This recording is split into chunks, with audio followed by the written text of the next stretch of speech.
يا أيها النبي إنا أرسلناك شاهدا ومبشرا ونذيرا وداعيا إلى الله بإذنه وسراجا منيرا পড়েন আল্লাহু আকবার।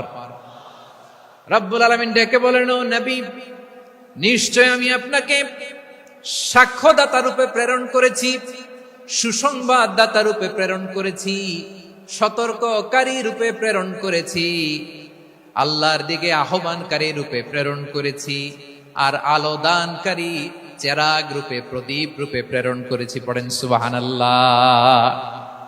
পাঁচটা বৈশিষ্ট্য। এক নম্বরে আল্লাহ তাআলা বললেন, হে নবী, নিশ্চয় আমি আপনাকে সাক্ষ্যদাতা হিসেবে প্রেরণ করেছি। সাক্ষ্যদাতা, বিষ্ণু ইসলাম সাক্ষ্য